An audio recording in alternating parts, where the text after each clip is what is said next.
Now then, first of all, you've drifted over that way, so just very fractionally. Yeah. Okay, right. Forward.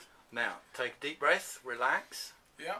Okay, and when you feel like starting and you think you're going to do a big run, go like that in front of your face. Okay. Cool. Good. Okay. So when you're ready, Excellent. take it away. All right. Good. Okay. This video is all about how you can draw, and I've been drawing for about 30 years, and I never went to art college, and so this little video is going to show you how you can do some simple exercises to learn how to draw. I've used drawing in development in a number of ways.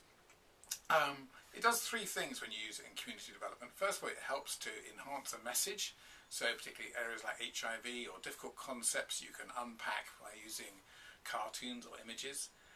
The third way is to provoke discussion. So if you want a difficult topic to explore, sometimes people can talk around a picture, and that brings various issues to light. So we'll look at some examples maybe in another video about that. And then the third way is really a therapeutic way, a way of just expressing yourself around particular issues. And that's been really used well in refugee situations where people have been traumatized or some kind of bad experience. They allow themselves to draw that to make sense of it. But we're not going to look at all of those right now. We're going to look at how you actually begin to draw. And for a lot of us, we're scared to draw because maybe school was a bad experience, maybe there was some kind of criticism of our drawing. So there are three kind of principles. So the first principle is just draw with your gut feelings, just go with it. And that's the most important thing. Don't worry about any lines that go wrong. And I'd say never use an eraser or rubber, or whatever you like to call them. Just basically just draw with your heart and go for it. Because what happens when we get tense, our wrists get all tense, and therefore we don't relax and enjoy the drawing. And that's really what we want to do in this video. So the first exercise I'm going to give you is called taking a line for a walk. So get a piece of paper and just get a pen, a biro, anything. It doesn't have to be a fancy pen, and just do your best doodle you can possibly do. And I've found this really good. The more boring meetings you go to, the better the doodles become. So I'm going to give you a few moments just to do some doodles, and I'll show you some that I've done and how you do that. Pause. Yeah, okay, and that was 2 minutes. What's that? 2 minutes 15. Okay, so one could do a series of little clips. Yeah.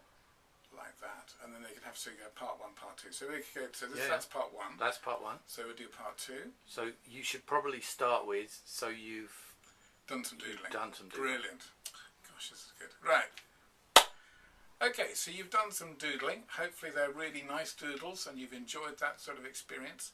Now I'm going to show you how you turn those doodles into an image. So the first doodle I'm going to show you, you just do it a little bit like this, and eventually it looks like a tree.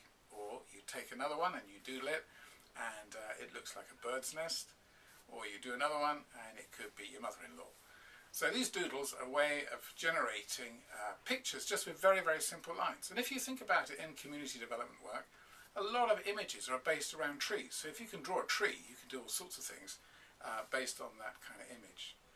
So the second thing we're going to look at now is the use of shadows and figures. And the key thing in art is not defined so much by colour, but by light and darkness and shades. So this is a really important area to learn. So I'm going to draw some blobby shapes, which will help you to think about light and shadow. And if I draw these shapes, you'll then see that actually each shape, once we put a shadow on it, gives it a sense of depth. So let's pretend we've put a light, and I'll draw a light here in the corner, and I'll turn it on and put a bit of yellow in there. Now we have to look at where the shadow will fall, and the shadow will fall opposite of the light. And as I shade in, it's called cross-hatching. I use a pen to basically bring up the shadows, and you'll see that the shapes start to have a bit of a sort of roundedness to them, or they look physical. And this is a really key principle of any art. So that's what we'll do. So I'll let you copy some of the things that I've done, and then we'll move on to something else. Okay, the minor thing there was that you were looking down and over here. Right, okay. You're not looking at me, the audience. Right, okay, good. All right. Probably Should we do it it won't again? really matter. Yeah, you could do it again. In fact, if we're going to do it again, I'd like to try... I haven't tried processing with that nasty black fold. And I think, given that you are sort of. So come a little bit more that Sorry, way. yeah. That's it, and that's got rid of the fold, right? And walk forward just a little, and then I'm just going to adjust this. Cool. And I think what we'll do. This one's not really doing much. I think I'll move him over here and get an alternative angle there. A little bit of bounce. Yeah, that's good. Cool. So a bit more this way. No, because Yeah. this is your primary camera, and we want Doesn't you look as against. he's pointing at me yet. Okay, fine. Hang on. Yeah, no, he is He in is. fact come very slightly that Okay, way he and is. very slightly that way. Right, okay. And remember to look at I'm him. going to look the at audience it. is There. there. Thank you for that. Right, let's go. Alright, hang on. Does this go higher? Yes, it does. Okay. And then we can go there, and then we can go there. We can even zoom in a bit. Right, go. Do your clap. Cool. That's right, don't forget that. Do nice big clap. Yeah. Okay, so hopefully you've had a bit of a chance to do some doodling, and you've got your wrist nice and relaxed, and you've really enjoyed that. And you know, basically, any more boring meetings you have to go to, you just perfect those doodles, because that's really key to art, really. So now what we're going to look at is creating shapes, and shapes are largely defined by shadows, so light and darkness. And any really good painting, it's not so much about the colour that's in it, it's more about the light and shadows that are around it. So what we're going to do, we're just going to do some any old shapes. I'll start drawing some oblongs and some rounds, etc. So I'll put these up on the paper, and then what I'm going to do, I'm going to draw, pretend there's a light I've just turned on, and this light will shine onto those objects, and as the light shines, we'll think about where the shadow would fall. Well, the shadow would fall on this particular side because it's opposite of the light. And I'm going to do the shadow, I'm going to call a method cross-hatching, which is where you get a biro or any pen, you just build up this nice shadow on there. And then what you'll see is that the shapes start to move from a flat object to a more rounded or physical object. And this is your perspective, they like to call that kind of thing. So we'll do some of this, so we do all sorts of shapes, and it gives a bit more balance to it. So I'd like you to just practice that, and then we'll take it on to making characters. So have a go at that for a bit. Was that about 2 minutes? Oh, sorry, I wasn't watching the timestamp, so I don't know. Just going to bring you down a little bit because your hand's very slightly out of it. Okay. Right. Cool. When you're ready? Next one. Okay, now that you've had a bit of go at making those shapes come alive and you fiddle around with it, now we can actually turn these into what we would call shadow figures. And these are probably the most basic figures you can draw. And actually they have a lot of use in social development and community development, because they're not cartoons which can perhaps be a bit too humorous for serious topics. These are really good figures for using in any kind of setting, particularly if you want to convey some important issues. So I'm going to show you, we just take the head that we've done with a shadow, so we pop the head here, and then we draw a long oblong body which goes underneath, and the head normally for an adult goes into the body 7 times, so that's basically about this size.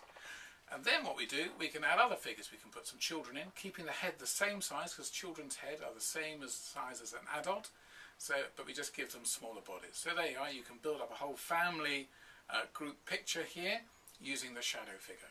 So practice that, and once you've got a bit more confidence with that, then play around with the shape of the body. So you could have the body sitting down at a table, you could have the body carrying something, you could give a little bit of movement to it, and so on. So here are some examples I've just put together for you now. So there's a sitting down one, there's a kind of big one and a small one. And some years ago I had to do some material for issues around child abuse.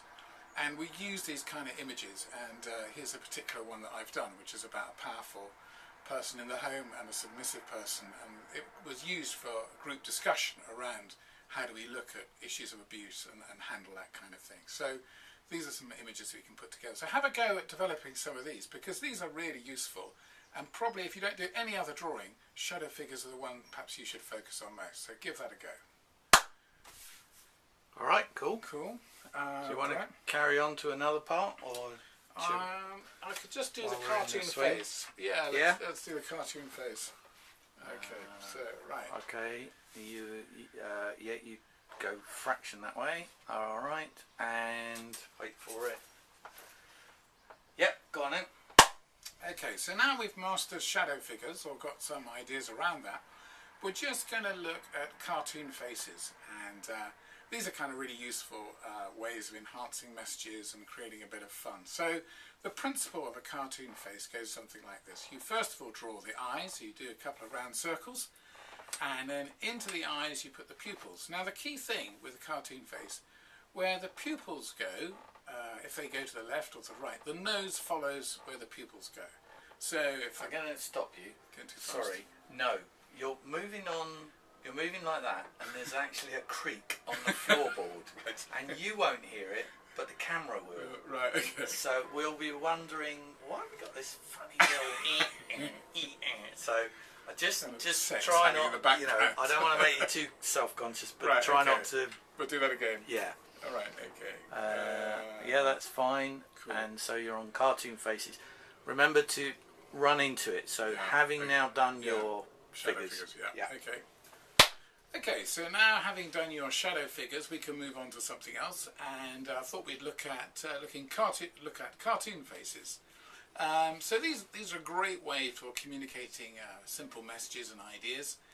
And there's quite a simple structure that we'll follow for this. So the way to start is to draw a couple of circles for the eyes, and then in the eyes you put the pupils. Now the pupils, if they move around, they should basically help the nose find its direction as well. So what do I mean by that? I mean that if the pupils go to the left, then the nose goes to the left. If the pupils go to the right, the nose goes to the right. So here's some examples of what I mean. And then also if they go up, then the nose goes sort of vertical or horizontal up and down the middle. So that basically is the principle. So I will just draw a few of these. So left and right and up and down. And this basically sort of sets the whole face. Then after that you can add the mouth, whether it's sad or happy or whatever. And basically you can get away with just drawing that. But you might want to put some hair in, so you could do some kind of nice Rastafarian hair, or you could have a bit of a bald head, or stick some glasses on. And basically you could work through the different emotions of anger, sadness, joy, etc.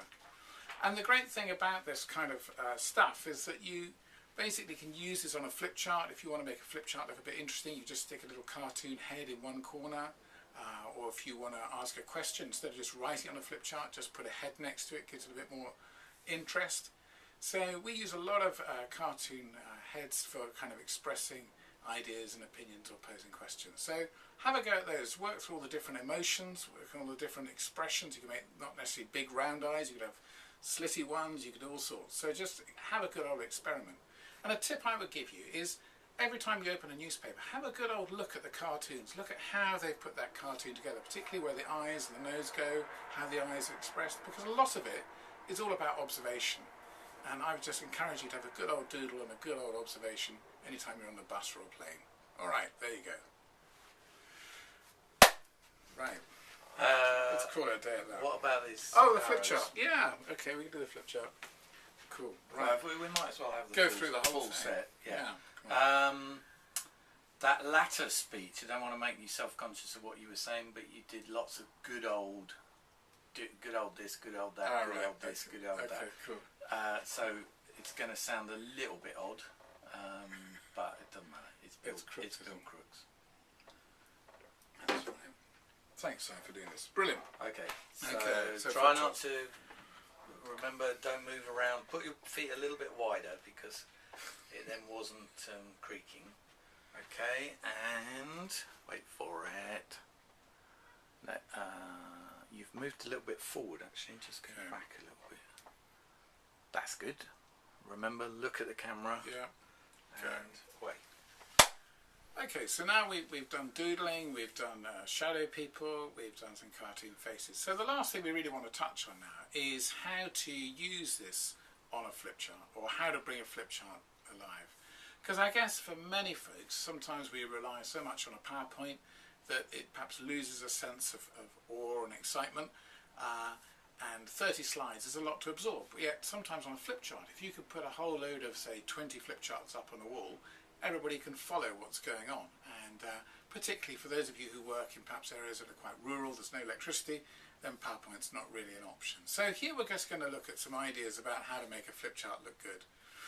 Well, it's not unsimilar to the way that you would perhaps structure a PowerPoint. So the key thing is, we'll start off with a piece of paper here, is make sure you have a really good title. So we put the title up here, and then what we do, we bung in a box to put the title in, and that helps it stand out. And you could perhaps shade it, a bit like we did in the shadow figures. A bit of shading brings it up, and that makes it stand out and shows that's a really important point.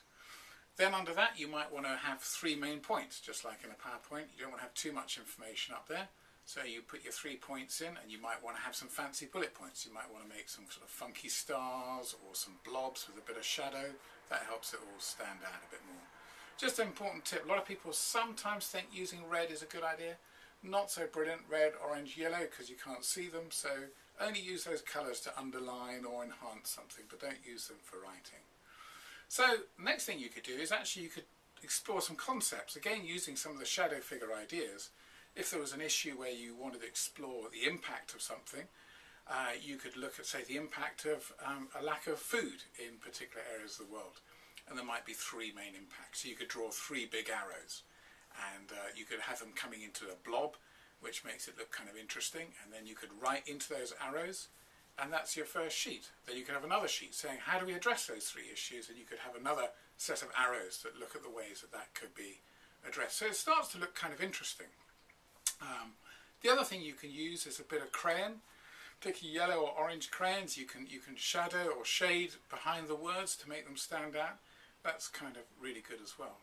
And then the other thing you can do, which is quite exciting, is basically build up a story. So you could actually have a whole sequence of flip charts that tell the story about maybe the issues around diarrhea and how you could look at rehydration or that kind of thing.